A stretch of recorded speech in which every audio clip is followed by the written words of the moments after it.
Mesdames, messieurs, bonsoir. Nous devons jouer un rôle actif dans l'évangélisation. C'est une invitation du pape ce mercredi matin. Lors de l'audience générale, le Saint-Père a poursuivi son cycle de catéchèse sur les sacrements de l'Église catholique en s'arrêtant une fois encore sur le baptême qui, dit-il, est un fleuve qui irrigue la terre et nous fait entrer dans le peuple de Dieu. On écoute un résumé de sa catéchèse. Frères et sœurs, le baptême fait de nous des membres du corps du Christ et il nous fait entrer dans le peuple de Dieu, un peuple en marche dans l'histoire. La grâce est transmise de génération en génération par le baptême, à l'image d'un fleuve qui irrigue la terre et répand sur le monde la bénédiction de Dieu. Le peuple de Dieu est un peuple de disciples missionnaires.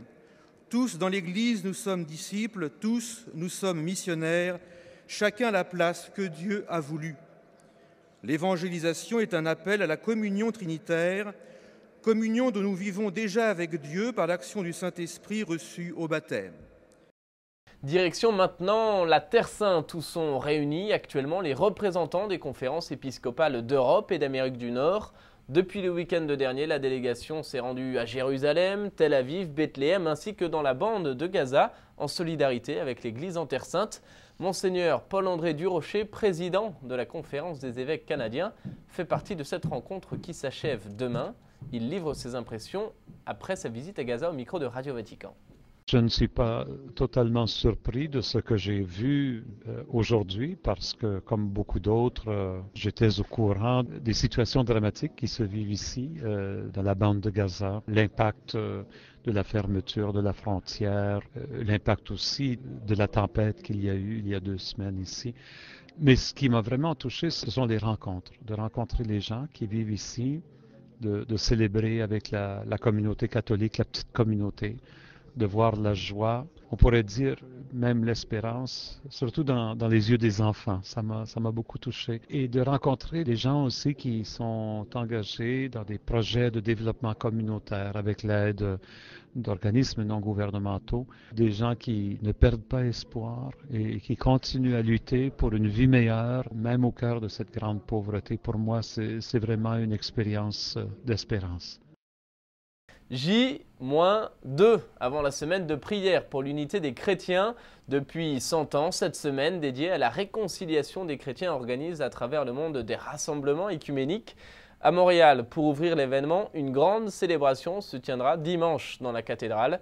Une cérémonie un peu particulière dont voici des précisions. Saviez-vous que le Canada a conçu le document pour la semaine de prière pour l'unité des chrétiens 2014? Le thème choisi est « Le Christ est-il divisé ?» La même question que saint Paul a posée aux Corinthiens. Pour planifier cet événement international, des délégués venant du Vatican et du Conseil écuménique des Églises ont rencontré le comité de rédaction canadien afin de peaufiner le texte, afin qu'il soit prêt. La célébration écuménique présente bien notre pays, en commençant par une prière dans les 4 directions, typiques des Premières Nations. Toute l'Assemblée se tournera vers l'Est, vers le sud, tournera vers l'ouest, puis vers le nord. Et où l'est encore? Il y aura aussi un échange de cadeaux spirituels. Chaque Église sera invitée à partager un symbole de son identité chrétienne. Une croix, une icône, un instrument de musique, un livre, bref, un trait de personnalité en tant que disciple de Jésus. Merci. Lors de l'échange de la paix, nous honorerons l'héritage français de notre pays en se disant l'un à l'autre « don de Dieu ». Don de Dieu. Don de Dieu.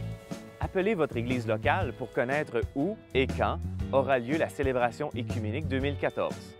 Vous pouvez aussi prier les 8 jours de la semaine de prière pour l'unité des chrétiens. Pour ce faire, rendez-vous à www.semainedeprière.ca pour télécharger le dossier. Et sachez, pour terminer, que le pape a nommé ce matin le cardinal Collins à la commission cardinaliste de vigilance de la Banque du Vatican. Avec 4 autres prélats, l'archevêque de Toronto vient d'être nommé pour 5 prochaines années.